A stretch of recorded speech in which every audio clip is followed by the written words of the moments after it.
네, 대반환점을 돌고 끝으로 가고 있지만 끝날 때까지 끝난 건 아니겠죠. 더불어민주당 전당대회가 막바지에 접어들었습니다. 이제 서울 경기 앞두고 있습니다. 이재명 의원의 독주가 많이 예측되고 있고 실제로 결과도 나오고 있습니다만 막판까지 스퍼트를 올리겠다 이렇게 앞서 목소리 저희가 들려드렸죠. 박용진 후보 연결해서 이야기 들어봅니다. 의원님 안녕하십니까? 네, 안녕하세요. 박용진입니다. 자, 지금까지 이제 끝까지 함께 경선에 열띤 레이스를 하고 계시는데요. 현재 심경이나 상황 어떻습니까? 야구도 9회 말 투아웃부터 시작하는 거 아니겠습니까? 네. 예. 아직 우리 많은 서울과 경기의 권리당원들의 투표도 있고요. 네. 또 전당대회 꽃이라고 할 수 있죠. 전국 대의원들의 투표도 네. 남아 있어서요. 네. 최선을 다할 뿐입니다. 지금까지의 성적으로 보면 이재명 의원이 좀 독주를 하고 있다 이런 평가가 나옵니다. 실제 성적도 좀 그런데 마지막에 반전할 수 있는 여러 계기들 어떤 것들이 있다라고 후보님께서는 보시는지요? 말씀드린 것처럼 대의원들의 투표가 남아 있는데 전체 선거 비중이 한 30%가 됩니다. 네. 이제 이분들이 어떤 전략적 선택을 할 거냐, 그리고 지금 이렇게 한쪽으로 쏠림 현상으로 나타나고 있는 민주당 전당대회 상황에 대해서 네. 우려하는 그 마음도 상당히 크실 거라고 봐요. 이게 이제 네. 이런 일종의 독식 구조가 되어버리게 되면 당내 건강하고 건전한 의사결정 과정 이런 것들이 사라질 수도 있기 때문에 네. 저는 민주당의 건강성 그리고 민주당의 민주적인 논의, 균형 잡힌 시각, 국민 상식에서 결정하고자 하는 정치적인 균형 감각 이런 것들 계속해서 말씀드릴 거고요. 예. 당원들과 대의원들의 선택을 계속해서 기다리겠습니다. 예, 막판 스포츠라고 했던 부분들 어떻게 발휘되는지 저희도 지켜보겠고요. 자, 호남 지역이 민주당에서는 굉장히 중요한데 또 권리당원 숫자도 많고요. 투표율이 낮았습니다. 이거 민주당을 불신임한 것이다. 이렇게 또 위기를 좀 분석하셨어요. 그렇죠. 이게 누구도 이 위기감을 부인하지 못할 거예요. 일단 투표율이 낮은 것도 그렇습니다만 민주당에 대한 어떤 기대감, 희망 이런 것이 좀 만들어지지 못한 것 자체도 걱정스럽습니다. 네. 이게 지금 이재명 후보에게 표가 쏠리는 게 이재명 후보가 새로운 무슨 그 대안을 내놓거나 그 당의 어떤 미래를 제시하고 네. 있는 것이어서가 아니라 그냥 지난 대통령 선거 때 형성된 이재명 의원, 이재명 후보를 중심으로 한 당의 어떤 그 대세론, 기존의 어떤 기울어진 축 이런 것들이 계속 그냥 반영되는 것일 뿐이거든요. 네. 이번 선거에서 이재명 후보가 뭔가 국민들과 당원들에게 내놓은 새로운 대안, 새로운 제안 이런 것들이 있지는 않은 거거든요. 네.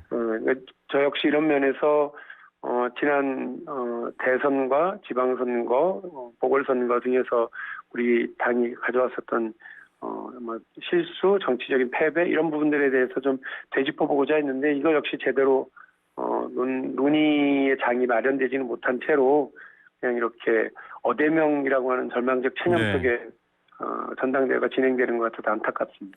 그 친명계 좌장인 정성호 의원이 지난 금요일 저희랑 인터뷰를 하면서 대구 경북이나 영남권에서도 높은 득표율이 나온 건 이제 윤석열 정부에 대한 실망감 이런 것들이 이재명을 다시 선호하는 효과로 나타난 것 아닌가 이렇게 말씀하시던데요. 이런 생각엔 동의하십니까? 지금 윤석열 정부 사실상 엉망진창 정부 아니겠습니까? 네. 좌충우돌 국정을 운영하고 있고 또 여당 내부는 이전 투구 그 자체죠. 이런 상황을 보이고 있는 데도 불구하고 사실 우리가 압도하고 있거나 이러지 못합니다. 네. 우리는 인물도 그대로 또 구도도 그대로 주장도 그대로이기 때문에 실제 민주당이 혁신했고 달라졌다. 그래서 민주당이 더 믿을만하다라고 하기보다는 그냥 반사이익에 기대는 수준이었던 것 같고 그것도 지금 네.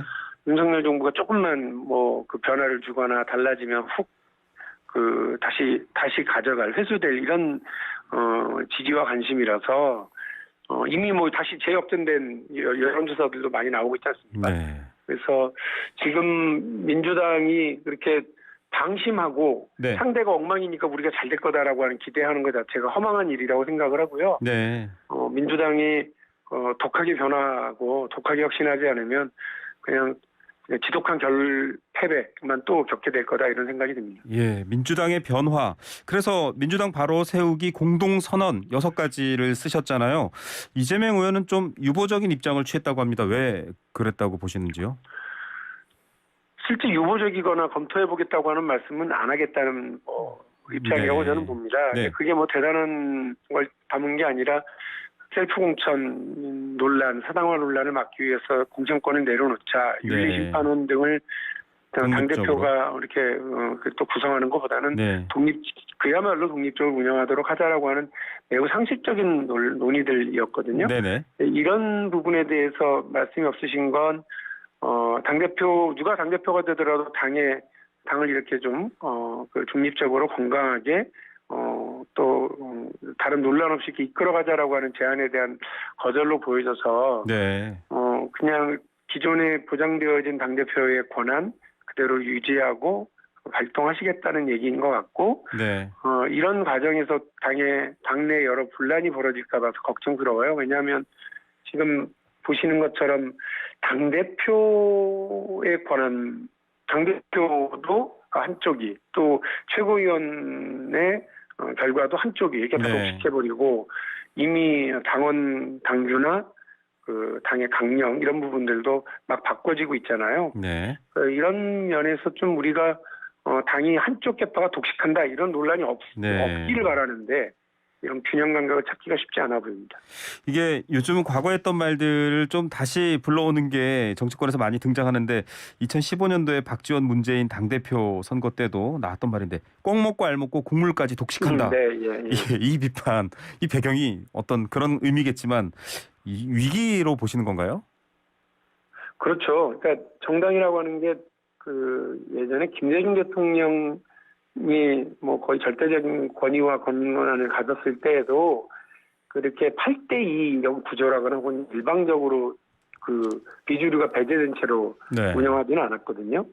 근데 지금 보면 일종의 배제 투표, 최고위원도 배제 투표가 진행되고 있고 그래서 다른 견해를 가진 비주류나 다른 견해를 가진 사람이 최고위원 지도부에 들어가는 걸 오히려 원천 봉쇄하려고 하는 그런 움직임들이 보이잖아요. 네네. 이렇게 되면 당이 건강하게 운영될 수가 없기 때문에 또 네.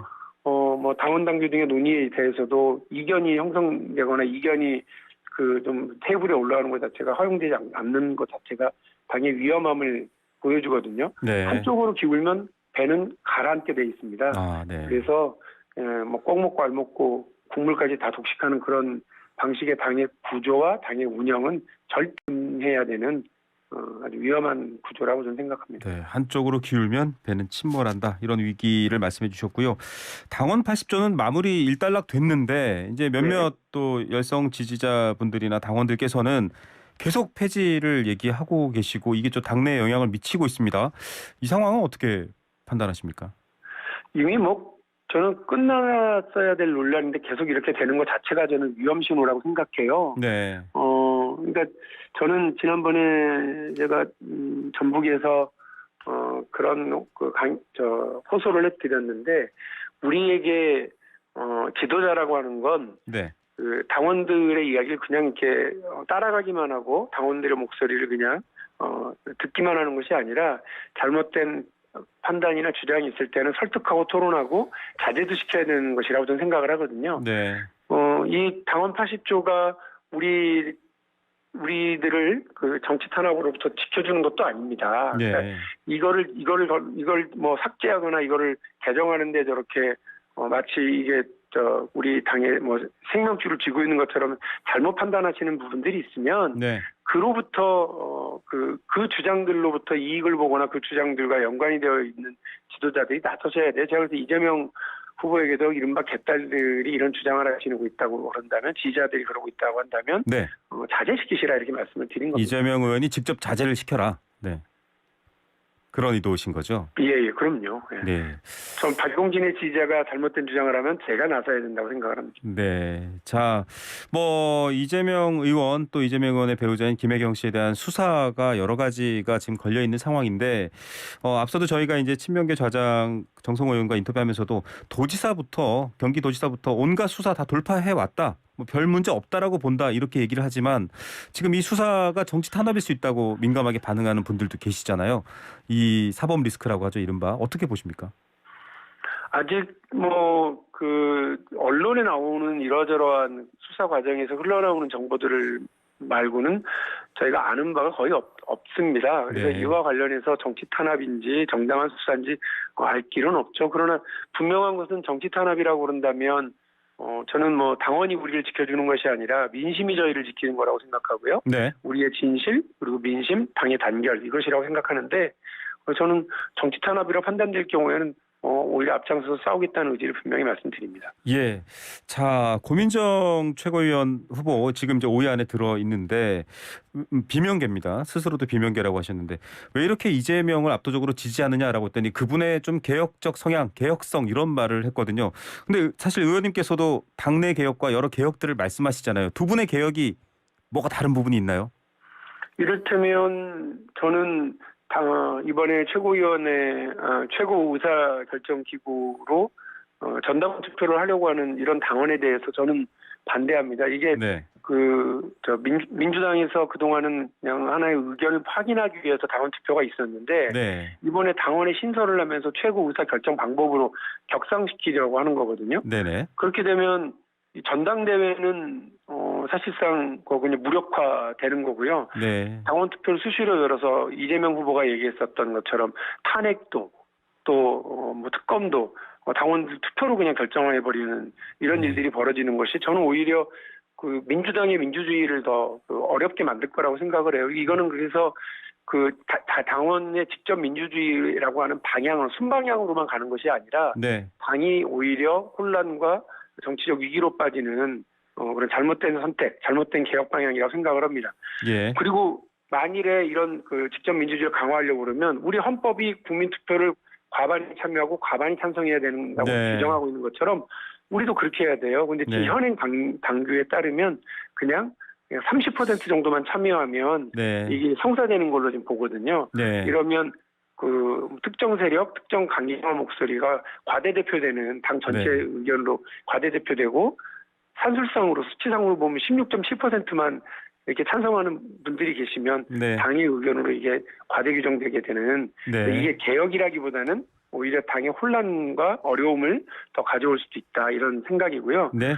더 걱정은 이런 논란을 지금 이 중요한 당의 최고 의사결정 방법과 단위가 변경되는 당헌 신설 개정을 전혀 지금 논의도 없이 그냥 찬반 예. 투표로만 넘어가려고 그러는 이 비민주적 상황. 네. 이게 제일 알겠습니다. 큰 걱정이라고 저는 생각합니다. 민주당 바로 세우기 공동선언 5번째 당원투표 방식 개정 얘기를 설명해 주셨고요.